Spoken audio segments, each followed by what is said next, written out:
안녕하세요. 한국외고대학교 국제지역연구센터 HK 연구교수 박홍서입니다. 오늘은 중국은 과연 미국을 넘어설 수 있을까?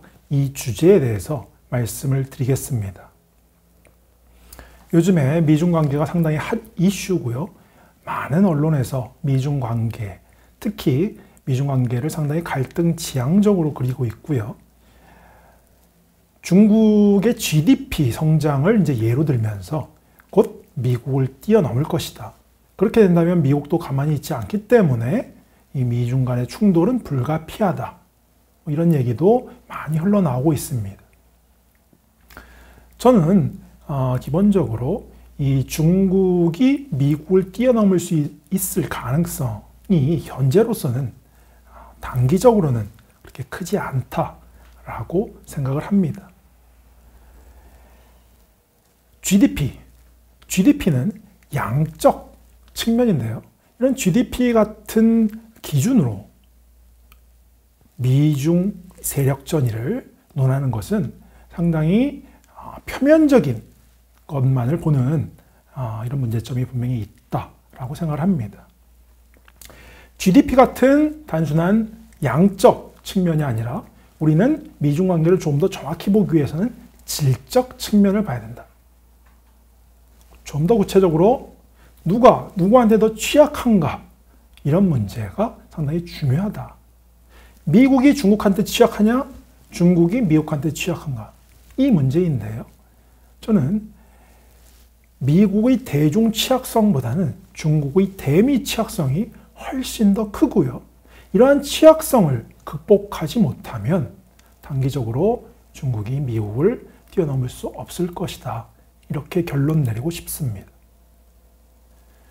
국가 간의 관계는 여러 가지 측면이 있어요. 군사 안보 영역이 있고 경제적인 영역이 있고 또 기타 영역이 있는데, 군사 안보적인 측면에서 중국의 대미 취약성은 그다지 크다고 볼 수 없습니다. 중국은 기본적으로 핵 억지력을 갖고 있는 국가고요. 미국 역시도 핵 억지력을 갖고 있기 때문에 양국 간의 전쟁은 의미가 없고, 이런 측면에서 군사 안보 영역에 있어서 본질적으로 취약하다 볼 수는 없겠죠. 중요한 것은 경제적인 문제입니다. 경제적인 측면에서 중국의 대미 취약성은 상당히 크다. 이렇게 좀 결론 내리고 싶습니다. 왜 그런가? 그 이유는 간단합니다. 중국의 개혁개방, 지난 40년간의 급속한 성장은 결국 미국이 있었기 때문에 가능했기 때문입니다. 미달러 체제를 소위 신브레튼 체제라고 하는데요. 중국은 이 신브레튼 체제에 올라타서 경제 발전을 했습니다. 구체적인 그 연결고리를 보면 중국은 미국으로부터 자본과 기술, 첨단 기술을 받습니다. 그 자본과 첨단 기술을 갖고 공장을 짓고 세계의 공장으로서 물건을 만들어서 미국과 전 세계에 수출을 하게 됩니다. 그렇게 미국 시장에 진출해서 엄청난 달러를 벌어들이게 되는 것이죠. 그러면 그 달러를 갖고 다시 미국 국채를 삽니다. 중국이 미국 국채를 사는 이유는 그만큼 미국의 소비시장을 부양시키겠다는 의미입니다. 미국의 소비시장이 부양되어야지 중국의 대미 수출이 원활해지기 때문에 그렇습니다. 결국 달러는 돌고 돕니다. 그럴수록 중국은 소위 달러 중독에 빠지게 되는 것이죠. 중국은 달러가 없으면 대외 무역 결제를 못하고요. 그 다음에 궁극적으로 1997년, 98년 한국의 IMF 위기처럼 이 국가 부도에 빠질 수도 있습니다. 해외 부채를 갚지 못하면. 그렇기 때문에 중국은 달러를 엄청나게 쌓아두고 있죠. 이것이 지금 미중 경제 관계입니다. 미국이 달러와 금융 휘토리라고 할 수 있는 달러와 자본과 첨단 기술을 제공하고, 중국은 그 레시피에 따라서 물건을 만들어서 전 세계에 뿌리는 신브레튼 체제고요. 이 미중 경제 관계에서 계속 반복해서 말씀드리지만 중국의 대미 취약성이 클 수밖에 없다. 중국 역시도 대미 취약성을 누구보다도 잘 알고 있습니다. 그래서 이것을 극복하려고 하는 것이죠. 소위 중국 제조 2025, 중국만의 원천 기술, 독점 기술을 개발해서 더 이상 미국의 레시피에 의탁하지 않겠다. 그리고 이 기술 개발, 원천 기술을 독점함으로써 해외 무역을 할 때 달러 결제가 아니라 위안화 결제를 모색하겠다. 이런 행태들을 보이고 있고요. 그 다음에 1대1로도 마찬가지입니다. 1대1로는 너무나 미국 시장에 의존하고 있기 때문에 이것을 수출 시장을 다변화해서 미국에 대한 취약성을 줄이겠다. 이런 의도가 있고요. 1대1로 과정에서도 역시 위안화의 사용 비율을 높여가면서 달러 중독을 극복하겠다. 이런 것들이 현 중국 정부의 전략이라고 볼 수가 있겠습니다. 그럼에도 불구하고 분명히 한계점들이 있는 것이죠. 기술 개발 같은 경우 보면 기술 개발은 기본적으로 자유경쟁, 글로벌 차원에서 네트워크, 협업 이런 것들이 필요한데 중국 보면 경쟁력이 떨어지는 국유기업, 상당히 정부 보조금이 많이 들어가고요. 그것은 국유기업을 살릴 수는 있지만 결국 자유로운 기술, 창의성, 기술 개발 이런 것들을 가로막는 그런 요인이 될 수도 있는 것이죠. 금융, 궁극적으로 위안화를 국제화해야 되는데 금융 개방을 하기 위해서 위안화 국제화를 하기 위해서는 중국의 금융시장을 개방해야 됩니다.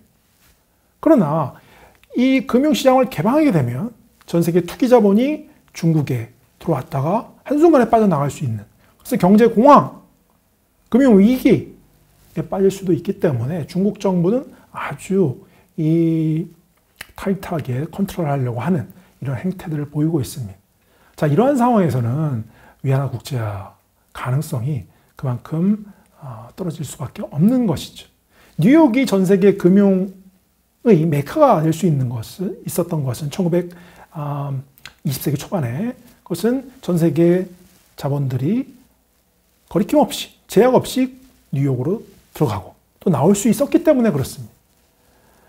지금 중국 같은 경우는 어떤 정치적인 이유, 공산당 통치 안정성, 이런 목적이 바로 이러한 금융시장 개방이라든지 또 기술 개발이라든지 이런 것들을 가로막고 있는 그 이유로 작동하고 있습니다. 자, 하드 파워만 있다고 중국이 미국을 넘어설 수 있는 것은 아닙니다. 중요한 것은 이제 소프트 파워겠죠. 소프트 파워는 매력입니다. 다른 국가들이 중국의 매력을 느껴야 되는 것. 소프트 파워는 돈으로 살 수 없는 것입니다. 돈으로 다른 주변 국가들의 호감을 얻는다고 하더라도, 그렇다라고 하면 만약에 돈이라는 요인이 없어진다면 그 호감도도 당연히 떨어지겠죠. 그것은 진정한 소프트 파워 매력이 아닙니다. 그런 의미에서 이 소프트 파워 개념을 얘기했던 조지프 나이는 중국을 이렇게 비판하고 있습니다. 중국은 프로파간다와 소프트 파워를 혼돈하고 있다. 상당히 좀 신랄한 비판인데요. 중국 역시도 그 정부 차원에서 이 공공외교 소프트 파워에 투자를 많이 하고 있습니다. 특히 베이징 올림픽 이후에. 그러나 기본적으로 중국의 어떤 그런 경직된 권위주의적 체제 속에서 나오는 이 소프트 파워 상품이라든지 전략들이 과연 주변국들의 진정한 매력으로 다가갈 수가 있는가? 여기에 좀 의문점을 제기하고 싶고요. 실제로 통계 자료를 보면 주요국들의 대중국 여론이 상당히 나빠지고 있습니다. 이것은 부인할 수 없는 사실이고요. 이 주요국들이 전 세계 국제 여론을 주도하는 국가라고 본다면 중국 정부는 이거에 대해서 심각히 성찰해 볼 필요가 분명히 있어 보입니다. 중국이 향후 미국을 넘어서서 패권적 지위로 올라가기 위해서는 결국 신용의 문제입니다.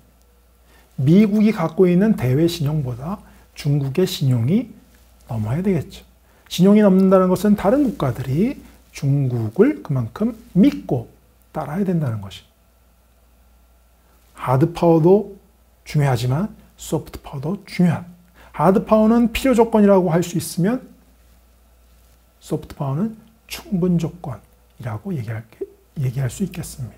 바이든은 중국이 지도국이 되기 위해서는 신뢰를 얻어야 된다라고 얘기를 했습니다. 중국의 약한 고리를 적확히 편하고 있는 것이 아닌가 이런 생각이 듭니다. 오늘은 여기까지 하겠습니다. 감사합니다.